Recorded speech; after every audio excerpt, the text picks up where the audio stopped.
I'll say a prayer for your soul tonight.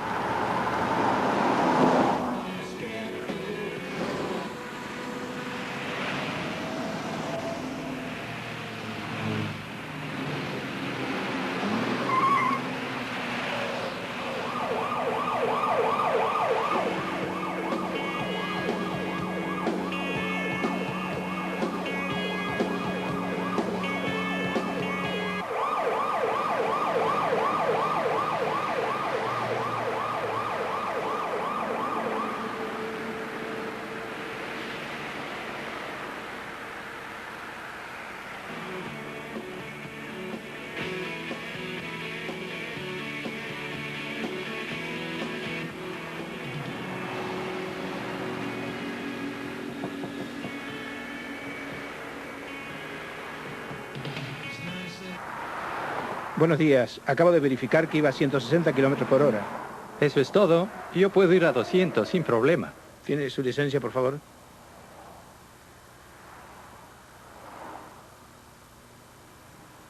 ¿Tiene alguna razón para viajar a esa velocidad? Mire, 100 kilómetros por hora es para las viejitas. Yo tengo un automóvil de primera y soy un conductor fantástico. Para mí, esa velocidad es segura. Y es mucho más conveniente, ¿sabe? Puedo llegar más rápido y viajo tan seguro como los que van a 100. Bueno, esa no es una excusa válida. Lo voy a multar por exceder el límite de velocidad. Pero vamos, sea razonable. Soy un buen conductor y este es un buen automóvil. Viajo seguro. No se apegue tanto a la ley. Lo siento, señor, pero esa es la ley. En fin, esto es ridículo. Yo quiero poder conducir a una velocidad acorde con mi pericia. Como le dije, la velocidad límite para este techo es 100 kilómetros por hora. Y a menos que haga que se cambie la ley por una ley del Parlamento, la velocidad límite permanecerá en los 100 kilómetros por hora, que es la velocidad que usted debe cumplir. Bueno, espéreme un momento.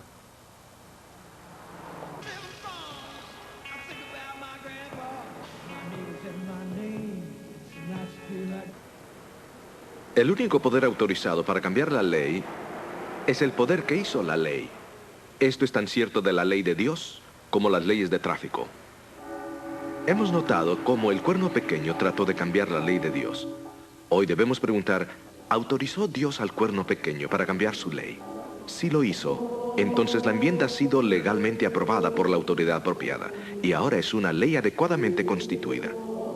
Así que para examinar la evidencia de esta enmienda hecha por las Cortes Celestiales, escuchemos a Alejandro Bullón en su tema Autoridad.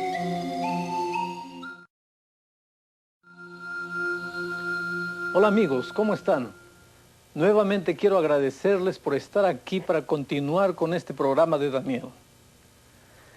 Debo decirles que me siento muy feliz por la oportunidad que tengo de estudiar la Biblia con ustedes. En los últimos 3 programas hemos visto el asombroso hecho de que el cuerno pequeño ha tratado de cambiar la ley de Dios y también el sábado. Hoy día, en vez de guardar el 7º día, la mayoría de cristianos guarda el domingo, que no tiene ninguna base bíblica. Cuando era niño, se me enseñó a guardar el domingo como día de reposo. Mis padres durante 30 años guardaron el domingo. Mis abuelos observaron el domingo durante toda su vida. Así que el domingo era una tradición en mi familia, algo que había sido pasado de padre para hijo de varias generaciones. Estoy seguro que muchos de ustedes pueden identificarse también conmigo. Puede ser que haya otros que nunca han ido mucho a la iglesia, pero si tuviesen que ir, irían en domingo. Parece que este es el día en que la mayoría va a la iglesia. Es una tradición que ha invadido casi todas las sociedades. Pero en las últimas presentaciones que hemos tenido aquí, hemos notado que la Biblia enseña que el sábado es el 7º día desde el principio. Desde el principio, en el jardín del Edén, Dios separó un día de reposo, un día que Él bendijo, un día que Él santificó. El sábado es el único día que Dios le ha pedido al hombre que guarde. Uno de los puntos que me impresionó cuando escuché hablar del sábado por primera vez fue descubrir que la razón principal por la cual Dios hizo el sábado fue para darnos a todos un tiempo para tener un compañerismo con Él, un tiempo para desarrollar una relación con Él. Para poder desarrollar una relación, como ustedes saben, es necesario pasar tiempo con la otra persona. No se puede desarrollar una relación si no se separa un tiempo para que las personas que quieren conocerse lleguen realmente a conocerse. Esta es la razón principal por la cual Dios nos dio el sábado, para que lleguemos a conocerlo a Él en una forma significativa y personal. Hay otra razón por la cual Dios también nos dio el sábado, y es para recordarnos la creación. Como ven, si todo el mundo hubiera guardado el sábado según Dios lo dio, no habría ateos o evolucionistas. El sábado nos recuerda nuestro origen. Salimos de las manos de un Dios amoroso, quien nos hizo a su imagen. Y si es así, negamos la teoría que enseña que hemos evolucionado a través de millones de años. Pero el dedo de la profecía claramente señala que el cuerno pequeño es el poder responsable por tratar de cambiar la ley de Dios. Nótese lo que dice en Daniel 7:25. Voy a leer. Y hablará palabras contra el Altísimo. A los santos del Altísimo quebrantará. Pensará en mudar los tiempos y la ley, y entregados serán en su mano hasta tiempo y tiempos y medio tiempo. Claro está que el cuerno pequeño no puede cambiar la ley de Dios. Solamente cree que puede. Pero Dios ha predicho que este poder haría el intento de cambiar los 10 mandamientos de Dios y en particular el día sábado. Ahora, si tú fueses como yo y hubieses crecido guardando el domingo, probablemente sentirías que en alguna parte del Nuevo Testamento debía mencionarse el domingo como día de adoración. De hecho, si la mayoría de la gente guarda el domingo, es de suponer que la Biblia debería decir algo al respecto. Entonces, para ser justos debemos mencionar todos los versículos que hablan acerca del primer día de la semana. Y al examinar cada versículo, tú serás el juez. Vamos a comenzar. El primer versículo donde se menciona el primer día de la semana es Mateo 28, 1 y 2. Vamos a leer. Pasado el sábado, al amanecer del primer día de la semana, vinieron María Magdalena y la otra María a ver el sepulcro. Y he aquí fue hecho un gran terremoto, porque el ángel del Señor, descendiendo del cielo y llegando, había revuelto la piedra y estaba sentado sobre ella. En este versículo no hay ninguna indicación de que se le sugiera a los discípulos que se está guardando el primer día de la semana, porque en ese día Jesús resucitó. Hay 4 versículos más donde se menciona el primer día de la semana.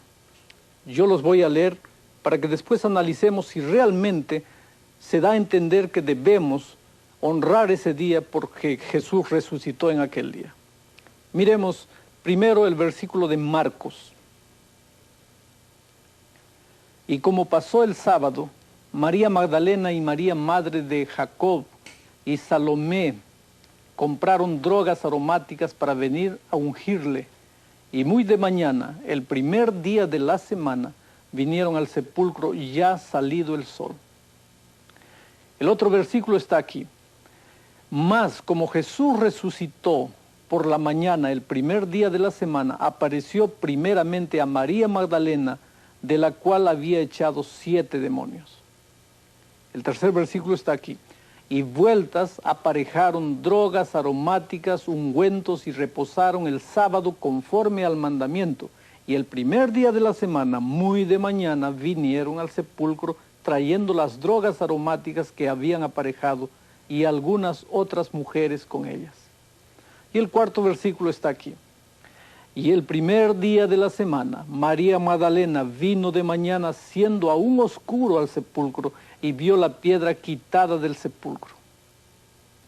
Amigos queridos, no creo que alguien pueda decir al leer estos versículos en los 4 evangelios que haya algo aquí que sugiera que se honre a ese primer día como el día de reposo. Todos son simples declaraciones de hechos que acontecieron el día de la resurrección de Cristo. Al leer estas citas, ustedes recordarán que el día antes del primer día de la semana es el sábado. Nótese nuevamente Lucas 23, 56 al 24:1. Voy a leer. Y vueltas aparejaron drogas aromáticas y ungüentos y reposaron el sábado conforme al mandamiento. Y el primer día de la semana, muy de mañana, vinieron al sepulcro trayendo las drogas aromáticas que habían aparejado y algunas otras mujeres con ellas. Notemos aquí 3 días. Día de preparación, día sábado y primer día de la semana. El sábado se menciona claramente como el día que viene justamente antes del primer día de la semana. Es interesante notar el orden exacto de los días aquí. A veces la gente dice, ¿cómo puedes estar seguro que los días de la semana no se han confundido de tal manera que lo que llamamos ahora sábado, a lo mejor no era el sábado en los días de Jesús? Aquí no hay forma de equivocarse, amigos, porque todo el mundo siempre ha estado de acuerdo en el orden de los días. Millones de musulmanes están de acuerdo en que el viernes es el 6º día. Millones de cristianos dicen que Cristo resucitó en un domingo, el primer día de la semana, no hay duda. 13 millones de judíos dicen que el 7º día de la semana es el sábado. No hay muchas cosas en las que muchos están de acuerdo, pero el orden de los días es una cosa en que todos están de acuerdo. Y la Biblia dice que el día antes del primer día de la semana es el sábado del 4º mandamiento. Cuando comencé a estudiar la Biblia, me emocioné muchísimo con estos mensajes y predicciones. Para mí fue un choque descubrir cuántas tradiciones mis padres y mis abuelos habían aceptado sin averiguar si eran ciertas o no. Simplemente, yo desde pequeño les di por sentado que era así. Yo pensaba que si la iglesia las enseñaba y la gente las guardaba, entonces todas esas cosas debían existir en la Biblia. Con el tiempo me di cuenta que esta forma de pensar estaba completamente equivocada. Vez tras vez, al estudiar la Biblia, descubrí lo que en realidad Dios había dicho en este libro. A través de los años, he escuchado vez tras vez que una de las razones para la observancia del domingo es que Cristo resucitó el domingo. Después de todo, la gente piensa, ¿acaso no es la resurrección la parte más importante del cristianismo? Bueno, siempre he meditado en esta razón, porque es cierto que la resurrección es muy importante. De hecho, si la resurrección no existiese, el cristianismo tendría poco sentido. Pero también es cierto que la muerte de Jesús es muy importante. Las dos son esenciales para nuestra salvación. Pero muchas veces me he preguntado, ¿por qué escogieron las personas el día de la resurrección y no el día en que Jesús murió? Los dos son sumamente importantes y esenciales. A simple vista, por encima, da la impresión de sugerir un día para honrar la resurrección. Parece muy bueno y piadoso. Pero el problema es que la tradición está basada simplemente en lo que algunos han hecho a través de los años. Ustedes conocen el viejo adagio, repítelo con frecuencia y la gente lo creerá. Bueno, eso es lo que pasó. Pero los que queremos hacer lo que Jesús nos pidió que hiciéramos, preguntamos, ¿dónde está la evidencia de tal declaración? Permítanme decirles, no existe. En la Biblia no existe. De hecho, la Biblia ya tiene un monumento en memoria de la resurrección. También tiene otro monumento para la muerte de Jesús. Nosotros no tenemos que inventar monumentos porque Dios ya ha dicho cuáles son esos monumentos. Ustedes recordarán que el monumento recordativo de la muerte de Jesús se celebra cada vez que tomamos el pan y el vino que nos recuerdan que Jesús dio su vida y murió por nosotros en el Calvario como expiación por nuestros pecados. Estos símbolos nos ayudan para que nunca olvidemos la muerte de Jesús. Pero ¿qué de la resurrección de Jesús? ¿Qué monumento recordativo ha dado Dios para que no nos olvidemos de este gran evento, de la resurrección? Permítanme leer este versículo ahora. ¿O no sabéis que todos los que somos bautizados en Cristo Jesús somos bautizados en su muerte? Porque somos sepultados juntamente con Él a muerte por el bautismo, para que como Cristo resucitó de los muertos por la gloria del Padre, así también nosotros andemos en novedad de vida. Porque si fuimos plantados juntamente en Él a la semejanza de su muerte, así también lo seremos a la de su resurrección, sabiendo esto, que nuestro viejo hombre juntamente fue crucificado con Él, para que el cuerpo del pecado sea deshecho, a fin de que no sirvamos más al pecado. El bautismo es en memoria de la resurrección. Como pueden ver, Dios no quiere que nosotros recordemos la resurrección únicamente el domingo. Él quiere un recordativo vivo, un recordativo mediante la transformación de una vida, la vida de la persona que ha aceptado a Jesús como su Salvador. Ese monumento es algo que dura 24 horas al día, 7 días a la semana. Hasta aquí, hemos visto 5 referencias que mencionan el primer día de la semana, y ninguna de ellas menciona en lo más mínimo que los discípulos se reunieron para conmemorar o celebrar la resurrección. Veamos un texto más. Y como fue tarde aquel día, el primero de la semana, y estando las puertas cerradas, donde los discípulos estaban juntos por miedo de los judíos, vino Jesús y púsose en medio y díjoles: paz a vosotros. Lo interesante en esta parte es que los discípulos no estaban celebrando una reunión en honor a la resurrección, porque en ese momento ellos ni creían en la resurrección. El texto dice que ellos estaban reunidos a puerta cerrada por temor a que le sucediera lo mismo que le había sucedido a Jesús. Tenían temor de perder su vida. El texto dice que ellos estaban juntos por miedo de los judíos. En ese momento Jesús se les apareció a esos atemorizados discípulos el mismo día en que se levantó de los muertos. Aquí no hay nada que indique el cambio del día de adoración. Otro pasaje que se cita con frecuencia para apoyar la idea de guardar el domingo es Hechos 20, 7 al 11. Lo voy a leer.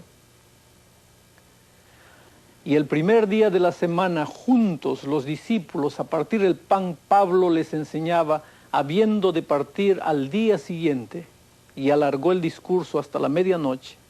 Y había muchas lámparas en el aposento alto donde estaban juntos, y un mancebo llamado Eutico, que estaba sentado en la ventana, tomado de un sueño profundo. Como Pablo disertaba largamente, postrado del sueño, cayó del 3er piso abajo, y fue alzado muerto. Entonces descendió Pablo, y derribóse sobre él, y abrazándole dijo: no os alborotéis, que su alma está en él. Después subiendo, y partiendo el pan y gustando, habló largamente hasta el alba, y así partió. Notemos, amigos queridos, que esta reunión fue de noche. El texto dice: Pablo alargó su discurso hasta la medianoche. Hay otra parte que dice: habían muchas lámparas en el aposento alto. Claramente se ve que esta es una reunión nocturna, celebrada en la parte oscura del primer día de la semana. Notemos el método bíblico para marcar el tiempo de puesta del sol a puesta del sol, o de tarde a tarde. Permítanme leerles el versículo. Y llamó Dios a la luz, al día luz, y a las tinieblas llamó noche, y fue la tarde y la mañana un día. Otro versículo más. Y cuando fue la tarde, luego que el sol se puso, traían a él todos los que tenían mal y endemoniados. Así que el día comienza primero con la parte oscura. Es por eso que Génesis dice la tarde y la mañana del primer día. La tarde o la parte oscura comienza primero. Así que en realidad era el primer día de la semana, la parte oscura de ese día, o sea, era sábado de noche. Pero hay algo más que también es interesante en este versículo. Yo he escuchado personas que usan este versículo para ilustrar un servicio del día domingo que los apóstoles guardaron hasta partieron pan el domingo de mañana. Solamente tenemos que mirar de nuevo la historia. Voy a leer otro versículo. Y un mancebo llamado Eutico, que estaba sentado en la ventana, tomado de un sueño profundo, como Pablo disertaba largamente postrado del sueño, cayó del tercer piso abajo y fue alzado muerto. Entonces descendió Pablo y derribóse sobre él y abrazándole dijo, no os alborotéis, que su alma está en él. Después subiendo y partiendo el pan y gustando, habló largamente hasta el alba y así partió. Al leer el texto descubrimos que la partida del pan se llevó a cabo entre la medianoche y la salida del sol. Obviamente, esta fue una ocasión sumamente especial porque Pablo estaba teniendo una fiesta de despedida con los miembros de la iglesia. Estaba por dejarlos. Tal vez nunca más vería a alguno de ellos. Estaba ansioso por compartir con ellos la mayor cantidad de información posible mientras estaba allí. Así que se pasó todo el sábado de noche con ellos, desde que se puso el sol hasta que volvió a salir. Estuvo predicándoles. A medianoche, Eutico se cayó de la ventana y Pablo lo resucitó de los muertos. Y entonces la reunión continuó hasta la mañana. De acuerdo con el versículo 11, el domingo de mañana el apóstol Pablo y sus acompañantes salieron de viaje. Ciertamente que si Pablo estuviera tratando de enseñar o hacer recalcar el domingo como día de adoración, él se hubiera quedado con ellos para compartir en la adoración de ese domingo. La razón por la cual no se quedó es porque el domingo nunca fue realzado o guardado por ningún cristiano. Hay un último versículo que debemos ver y se encuentra en 1 Corintios 16:2. Miren lo que dice. Cada primer día de la semana, cada uno de vosotros aparte en su casa, guardando lo que por la bondad de Dios pudiere, para que cuando yo llegare no se hagan entonces colectas. Muchas veces se cita este versículo para apoyar la idea de que la gente debe reunirse y traer una ofrenda en el primer día de la semana. Pero nótese nuevamente lo que dice el versículo. Aparte en su casa, guardando lo que por la bondad de Dios pudiere. Como ven, Pablo estaba solicitando dinero para los judíos cristianos que estaban pasando por una hambruna. Él le estaba pidiendo a los cristianos de Corinto que prepararan una ofrenda apartando cierta cantidad semanalmente en sus casas para esta ofrenda especial. La orden era para guardar individualmente en sus casas, no colectivamente en la reunión de la iglesia. No hay nada aquí que indique que se recogió una ofrenda en la iglesia en el primer día de la semana. Ciertamente este texto no puede usarse para apoyar la observancia del domingo. Hemos visto cada una de las referencias que se hacen al primer día de la semana en el Nuevo Testamento.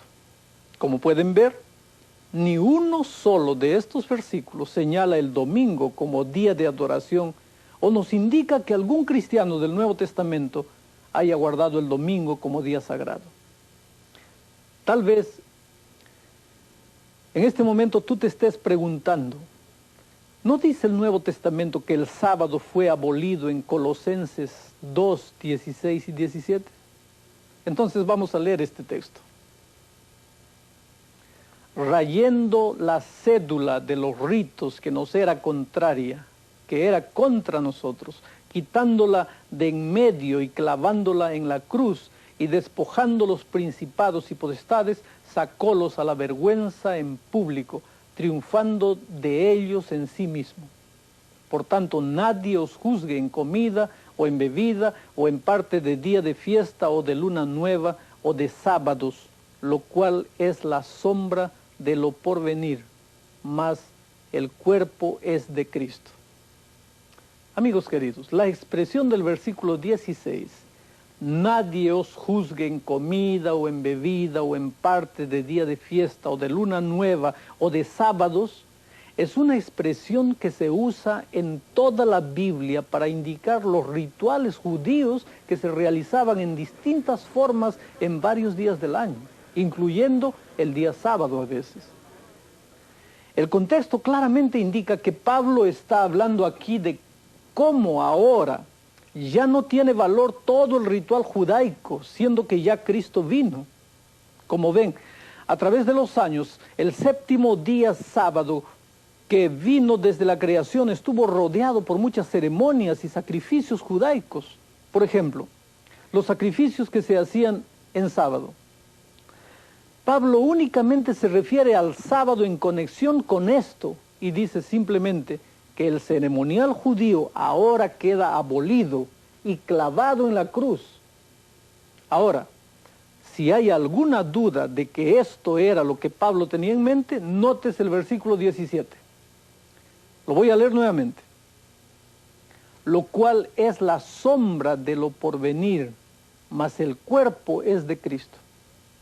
Aquí está claro. Cuando Pablo se refiere a comida y bebida y festivales de lunas nuevas, el contexto es claramente ceremonial. Ninguna de esas ceremonias aparecen en los 10 mandamientos.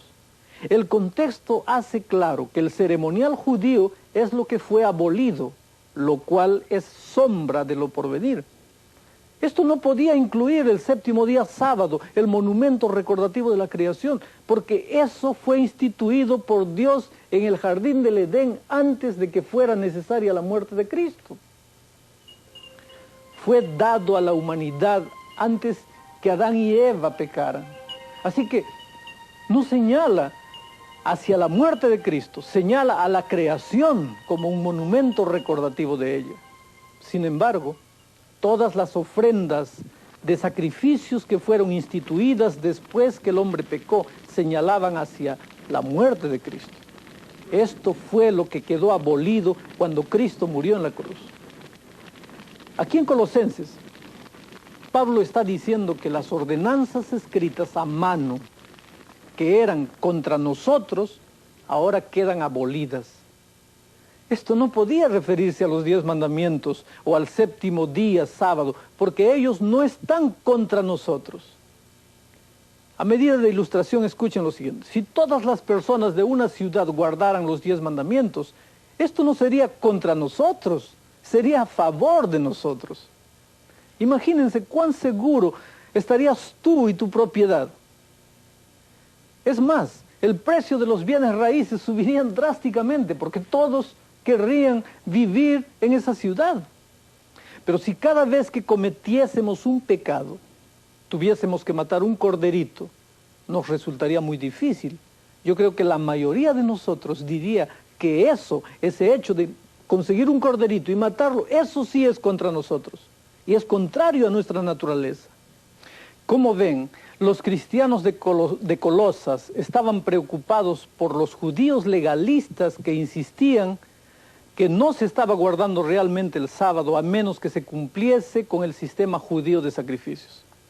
Pablo escribe a los colosenses y les dice que en Cristo no tienen que guardar el sábado en la forma en que lo hacían los judíos, sino en la forma como Dios originalmente lo instituyó en el jardín del Edén, como un día especial para desarrollar una relación con Jesús.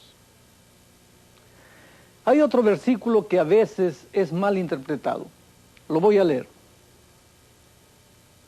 Recibid al flaco en la fe, pero no para contiendas de opiniones, porque uno cree que se ha de comer de todas las cosas, otro que es débil como en legumbres.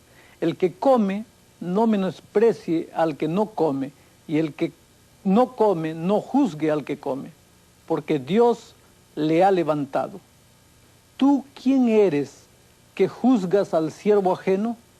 Para su Señor está en pie o cae, mas se afirmará.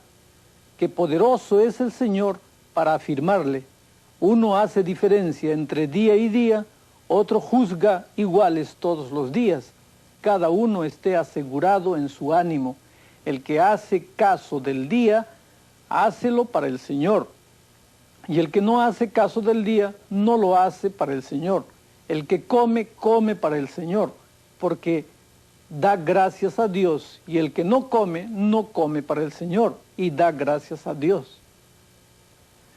Lo primero que tenemos que recordar es el capítulo por entero.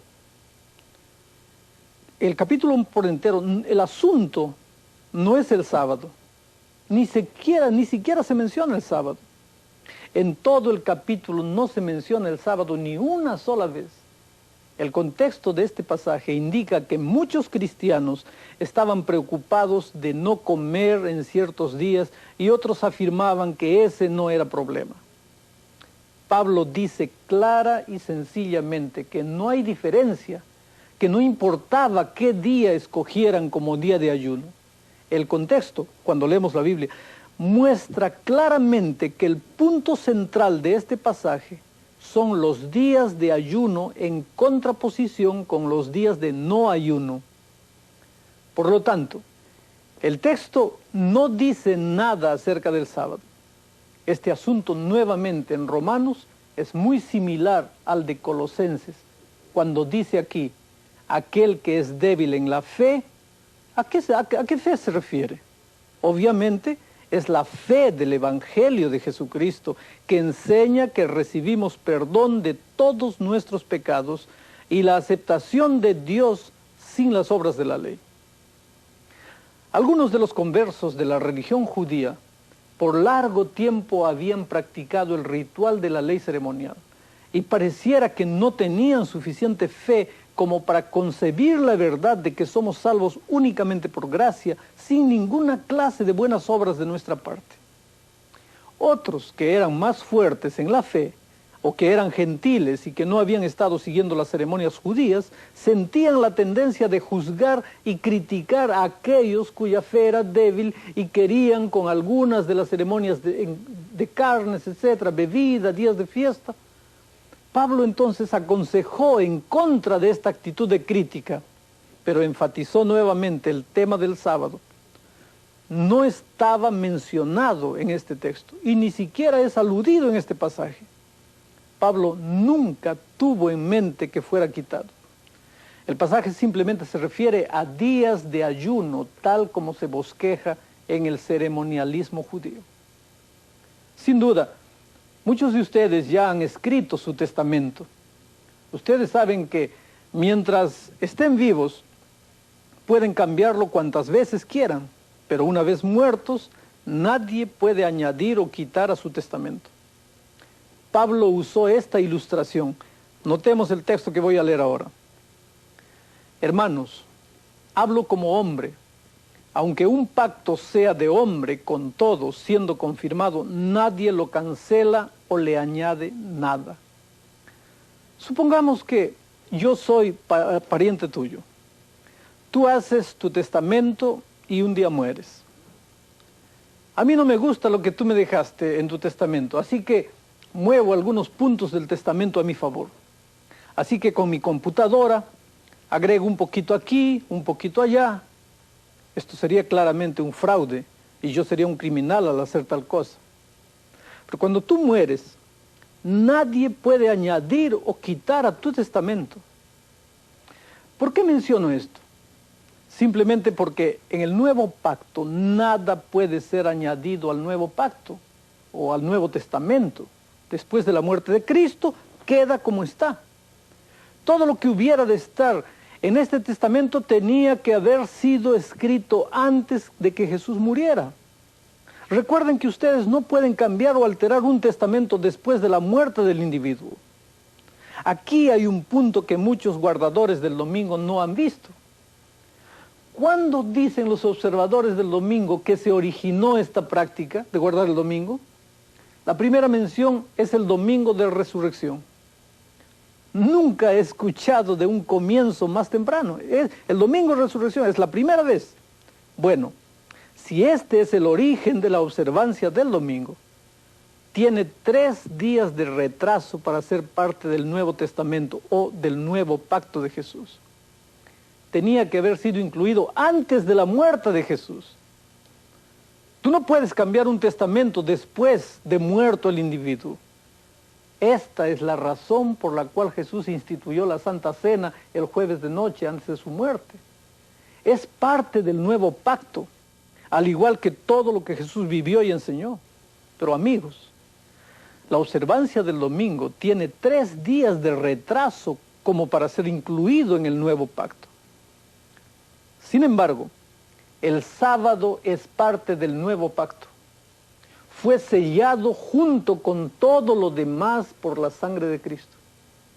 Así que queda probado que el domingo nunca puede ser parte del nuevo pacto bajo el cual nos regocijamos en gracia y salvación. Es más, tú notarás que de acuerdo con el libro de Hechos, el sábado es el día que los cristianos guardaron en el Nuevo Testamento. No hay una sola referencia que indique dónde era que ellos guardaban el domingo. Pero sí hay un sinnúmero de versículos que indican dónde ellos guardaban el sábado. Nótese lo que dice Hechos. Voy a leer. Y ellos pasando de Pergue, llegaron a Antioquía y de Pisidia, y entrando en la sinagoga un día de sábado, sentáronse. Puede que alguien diga, bueno, ese era el día que guardaban los judíos, así que naturalmente Pablo les predicaba en el sábado. Bueno, veamos un poquito más abajo en el mismo capítulo, en el versículo 42, vean lo que dice.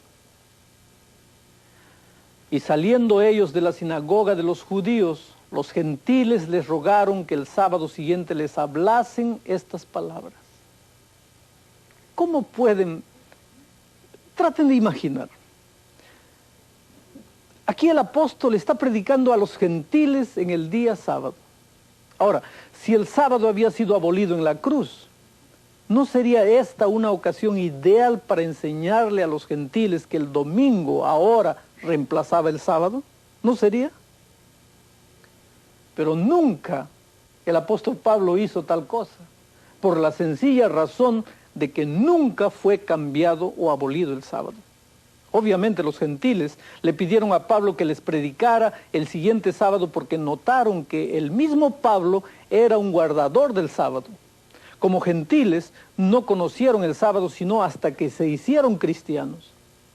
Recuerden que el texto está hablando de eventos que sucedieron muchos años después de la cruz.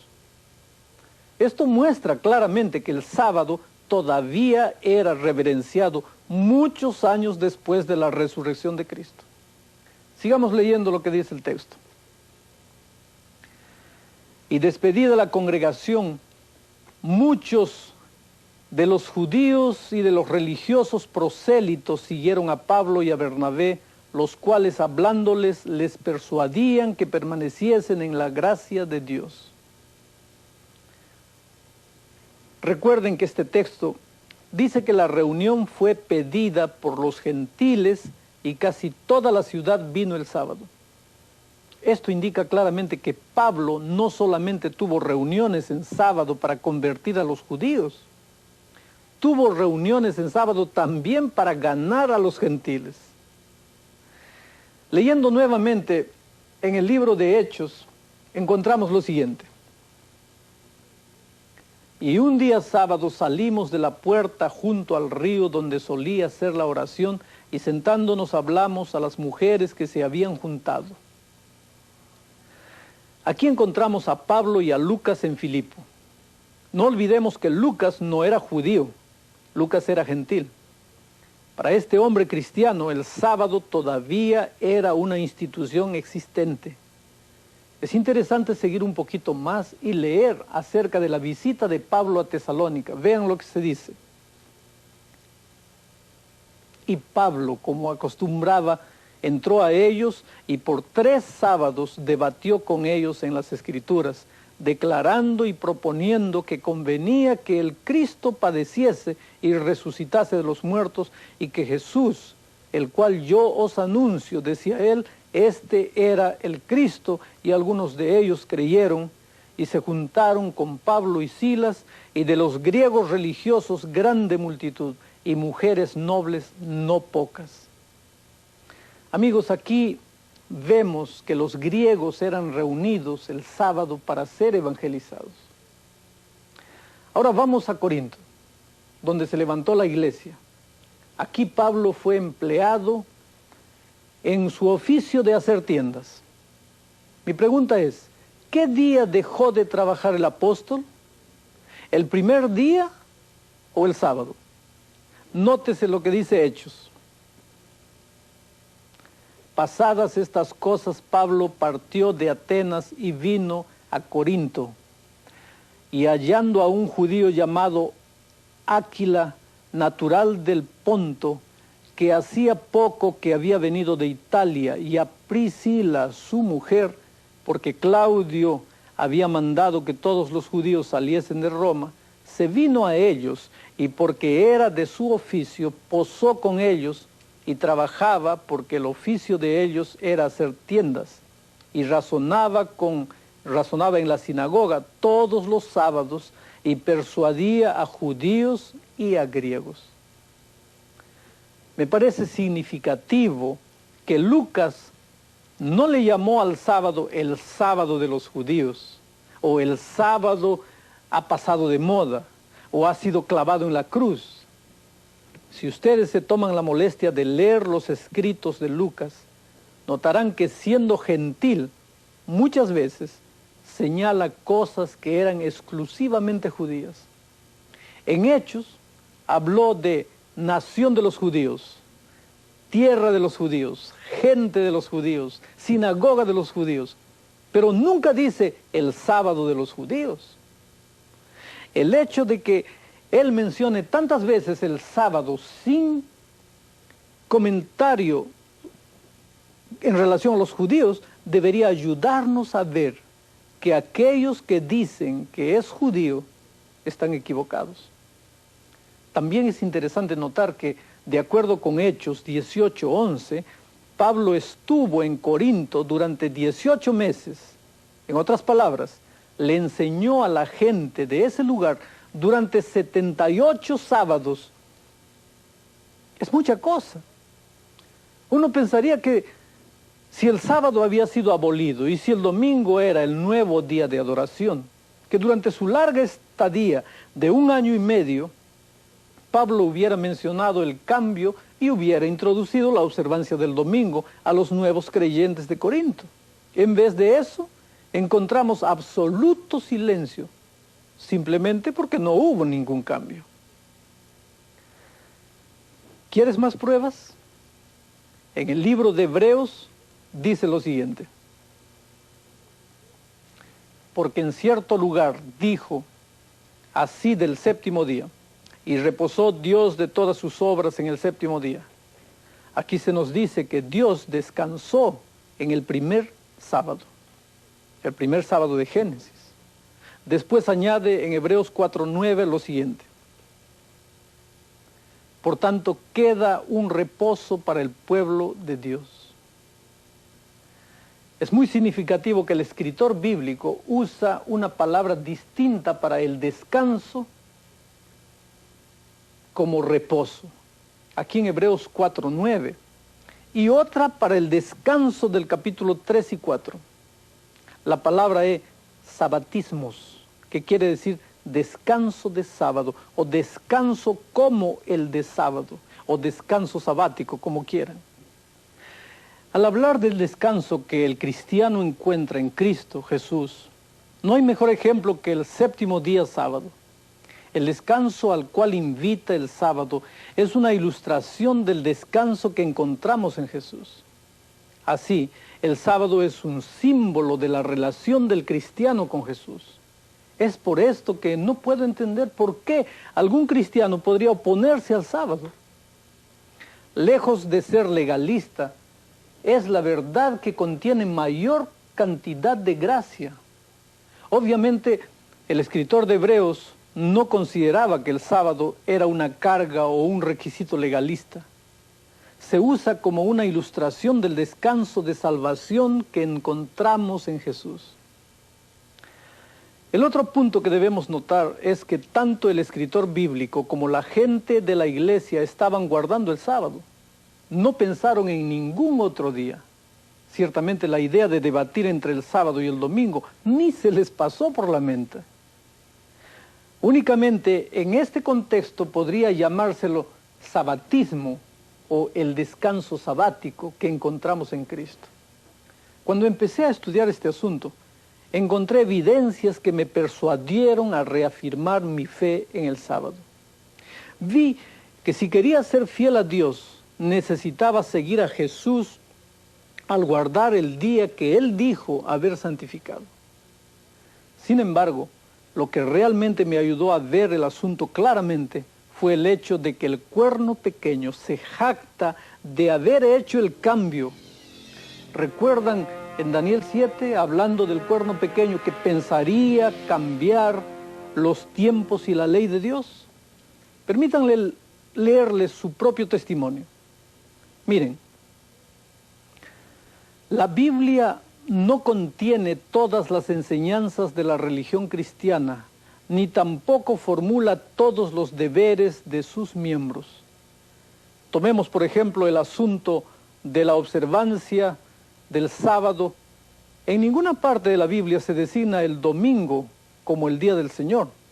El día mencionado es el sábado, el último día de la semana. La iglesia primitiva deliberadamente cambió el día del domingo. Esta es una cita que acabo de leer, completamente textual. Ahora, amigos, lo que me gusta del catolicismo es su honestidad. No guarda en secreto el hecho de que ha hecho lo que Dios dijo que trataría de hacer. Así que el asunto no es un mero debate acerca de 2 días, sábado, domingo. El asunto central es el día que yo guardo determina el Dios que yo adoro.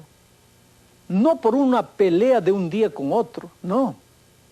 Detrás del sábado está el Señor Jesucristo. Y detrás del domingo está el anticristo. El asunto es, ¿quién es la autoridad suprema en mi vida? Si guardo el domingo sabiendo lo que dice la Biblia acerca del sábado, reconozco que Roma es la autoridad suprema. No estamos diciendo que aquellos que han guardado el domingo sin entender lo que la Biblia dice acerca del sábado son culpables, no.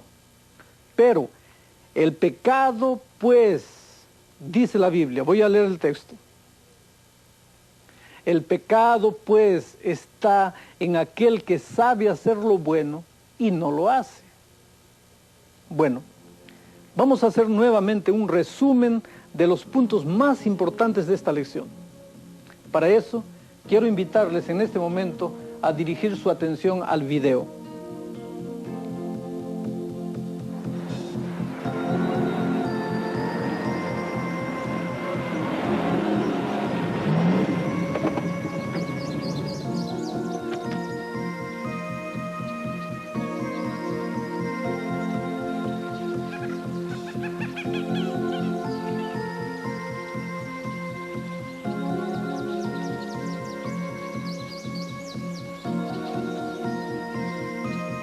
Una autoridad confiable es importante, particularmente si uno quiere llegar al sitio correcto. Es muy difícil cuando uno no conoce las señales de tráfico. Pero un poco de educación significa que uno nunca se dejará desviar por señales falsas.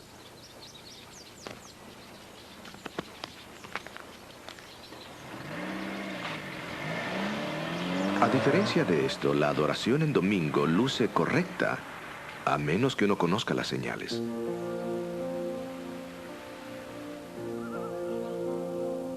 El séptimo día, sábado, fue establecido por Dios. Es una señal que Él es el Señor, tanto porque Él nos hizo como porque nos encontró nuevamente cuando estábamos perdidos. Es el día que guardó Jesús, tanto en vida como en su muerte. Es el día que guardaron los apóstoles. Como dice Hebreos, el sábado representa el descanso que encontramos, no por nuestros esfuerzos, sino en la salvación que Dios nos da. El sábado es el día de adoración, de descanso, de comunión y de actos de caridad. Si el sábado fue elegido por Dios, entonces el día de adoración del hombre, el domingo, es un reconocimiento que podemos hacer nuestras propias leyes como nos convenga.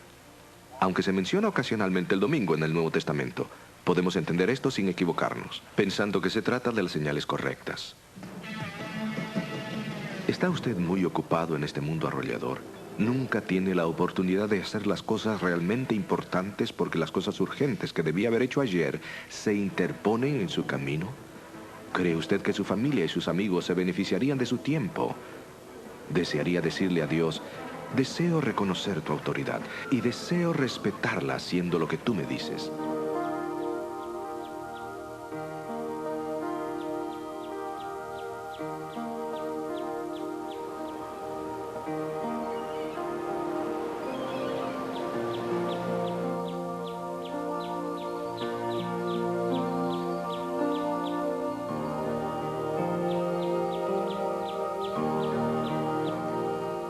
Si esto lo describe a usted, entonces dígale sí al sábado.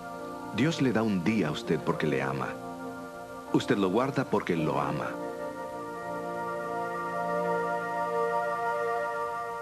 Como ven, amigos, ese es el único motivo que Cristo acepta. Recuerden, Jesús dijo: si me amáis, ¿o qué? ¿Lembra? ¿Se acuerda? Si me amáis, guardaréis mis mandamientos. Cuando ustedes se enamoran de alguien, se hace fácil y evidente querer hacer las cosas que le gustan a la persona amada.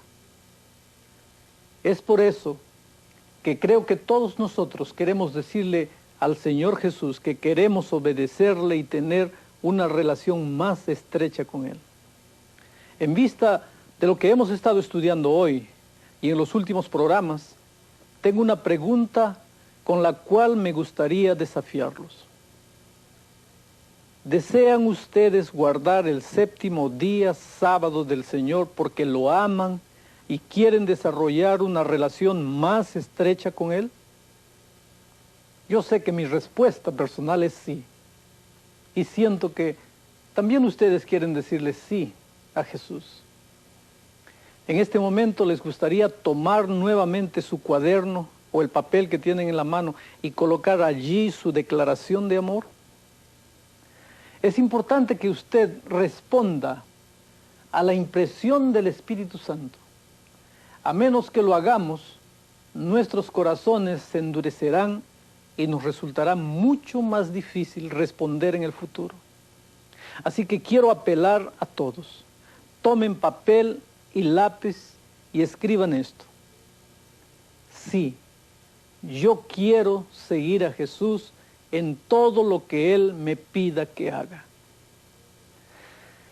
Tú puedes buscar un lugar donde se reúne un grupo de observadores del sábado y reunirte con ellos el sábado que viene. Estoy seguro que será una de las experiencias más hermosas que tú hayas tenido. Dios te bendecirá y te animará a seguir caminando con Él. Yo quiero invitarte en este momento a inclinar la cabeza para orar. Querido Padre que estás en los cielos, muchas gracias porque hemos podido estudiar tu palabra en este momento. Hemos visto algunos versículos de la Biblia que nos muestran que desde la creación el sábado se ha mantenido como un monumento que nadie puede cambiar. En este momento, sin duda, en el corazón de las personas que han asistido a este programa, que han mirado este programa, puede haber luchas, inquietudes, dudas. Pero queremos que tu Espíritu trabaje en el corazón de ellos y que en este momento ellos puedan abrir su corazón a ti. En el nombre de Jesucristo. Amén. Nuestro próximo programa mirará la profecía más larga de tiempo de la Biblia. Es más, estudiaremos una profecía que prueba que Jesús era el Mesías. Es un programa sorprendente, un programa que nos inspirará confianza en las predicciones de la Biblia. Espero reunirme con cada uno de ustedes. Hasta luego. Los espero ver muy pronto. Que Dios les bendiga.